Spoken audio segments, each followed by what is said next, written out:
Hi guys and welcome back to Tarot Page Philippines. So this video gawin natin yung weekly horoscope para po sa may mga Sun, Moon at Rising na Leo for April 6 to 12. So kung bago kayo, subscribe, like, and share. Kung hindi mo alam yung Sun, Moon, Rising mo, sa dulo ng video may link para mapanood mo. Readings are for guidance purposes. Use your free will wisely. Kung kailangan mo ng private readings or spellworks, you can message me, and face-to-face readings Friday to Sunday sa Umay Gulay sa Session Road.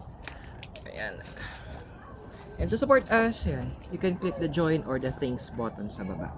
Okay, so Leo, ito mga cards mo, we have your Chopwood and Chaos and Conflict, Message in a Bottle and Blessed, No Place Like Home, To the Sea, and Sea Happy Happy. And also your DTC, Uranus, tsaka si Vulcan. Okay, so ano bang ma-expect natin itong week na to? Well, there will be some radical changes sa gagawin yung universe. Alam mo yung pagsamayan natin to si Chopwood tsaka si Chaos and Conflict. Alam mo yung tipong, ang dami mga babaguhin sa universe na usual mo nang ginagawa. Mga routines mo, guguluhin na universe, andun sa point na medyo parang ano nangyayari? As in literal na parang alam mo yung parang natulog ka sa kwarto mo, magigising kang bigla sa may tabing dagat ka. Parang what happened? Ganun yung mga para ano sa'yo ng universe na you will need to understand yung ando na it's a learning curve na gagawin sa'yo ng universe. Now, with the Chopwood kasi, this is about changes disruption to ng normal pattern mo, which is ang dating sa'yo, yun nga, with Chaos and Conflict, it's magulo, pero hindi maganda. Out of yung sa gulo na yun, there is also beauty. Diba? Parang, alam mo yung narinig ko na story na yung mamahaling na parang crystal-like glass na nabasag, ang ginawa ng isang monk is kinuha niya yon, tapos mitikuloso niya inayos, tapos naging maganda siyang stained glass na display doon sa simbahan. So that's how the universe will work with you. Na akala mo pangit na or magulo, actually it is a start of a building process para sa iyo. Now, during this time na pag nangyari na to, kasi it will happen in about siguro the earliest will be 2 months magsisimula na to. Dami mangyari 2 months sa ibang science din. So, pag nangyari na to, andoon yung mga natutunan mo dati, yung mga naintindihan mo dati, magagamit mo siya. Andoon yung punto na yung mga akala mo dati natutunan mo, hindi mo magagamit. Ito na yon. So, nag-invest ka doon ng mga bagay, or na-experience mo yung mga bagay, or natutunan mo yon. Yan, this will be the time na may utilize mo. Now, this is also may medyo confusing na panahon din to para sa'yo. So, sabi dito ni Message in a Bottle, huwag kang padalos-dalos sa pag-decision mo. Kalma. Especially also sa reactions mo. Huwag kang biglang parang magre-react na, dapat ganito, dapat ganyan. No. Kapag may mga parang unsettling na mangyayari or natutunan ka or mga weird things na hindi mo alam, dude, huwag kang magre-react agad. Kung pwedeng kagatin mo muna yung dila mo, gawin mo, kasi hindi natin pwedeng ipaalam, sabi ng cards, yung ano ba talaga yung impact sa'yo, because sometimes yun nga, pag nababasa na ng mga tao yung emotions mo, they are using it against you. Medyo iiwasan na mangyari yun ulit sa'yo. Now, yun nga lang, with the card of the blessed, may mga tao, especially yung hindi ka kilala at makikita yung utak, magiging offended sila. Hindi pakialam natin kung ma-offend sila, di ba? Issue na nila yon, hindi mo na issue yon. So, pinapasa ng card of the blessed, yes, may mga tao matitrigger because you will start, kapag sinimulan mo medyo maging tumahimik ka, hindi ka nagpapakita ng signs or ng emotions mo or no reaction, they will be triggered kasi hindi nila alam paano ka i-manipulate, paano ka nila i-gaslight, hindi nila alam paano ka gagamitin. And for them, that is scary. Kasi ibig sabihin nun, nagigising na yung leon. nagigising na si Leo.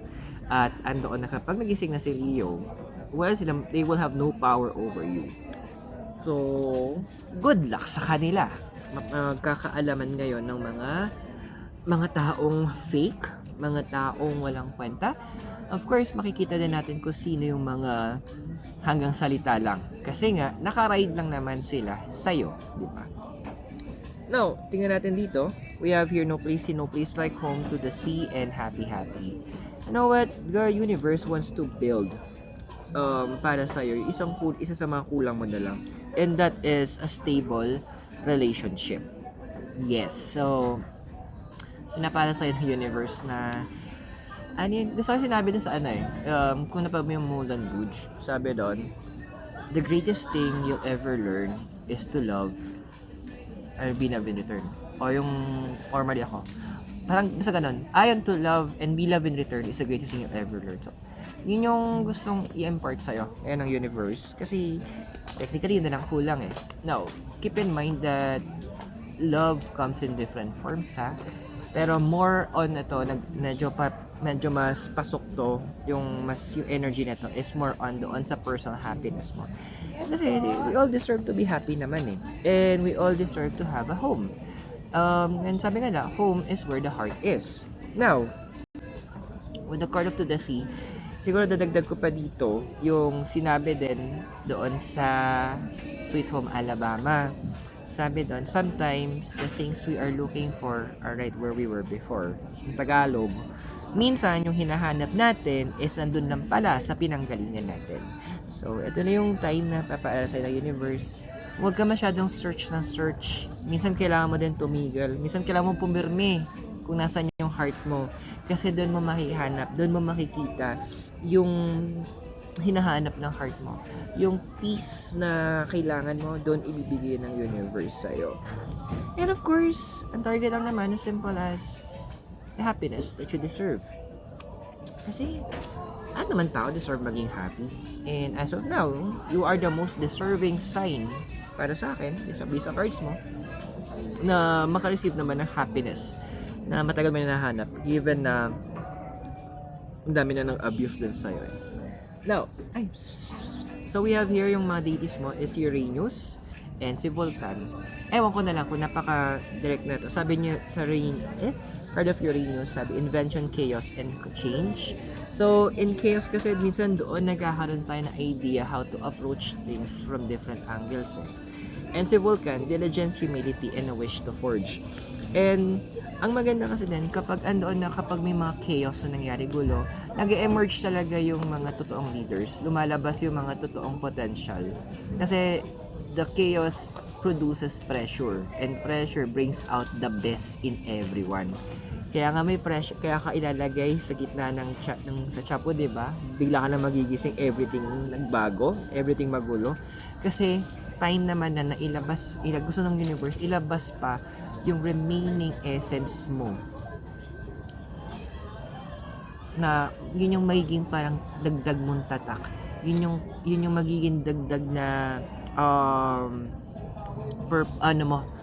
avenue for yourself. Kumbaga, ito ni pag sinabing ganito yung essence, ganito yung skill, si Leo agad yung naiisip. Yun yung gustong gawin ng universe kasi para sa'yo. So, mga 2 months yan, ganun yung gagawin. So, within 2 months, you can expect things to gradually change and diretso na. So, I hope nakatulong yung readings. Those are for guidance purposes. Use your free will wisely.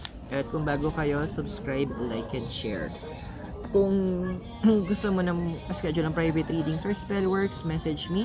But Friday to Sunday po, nasa Oh My Gulay sa Session Road tayo for face-to-face reading. If you want to support, pwede nyo po i-click yung join button o yung thanks button sa baba. So Leo, maraming salamat sa'yo. God bless, Namaste, Hare Krishna, Blessed be, and hope to see you soon po. Mula po sa Diplomat Hotel in Baguio City. You have a great day. I'll see you soon. Bye for now.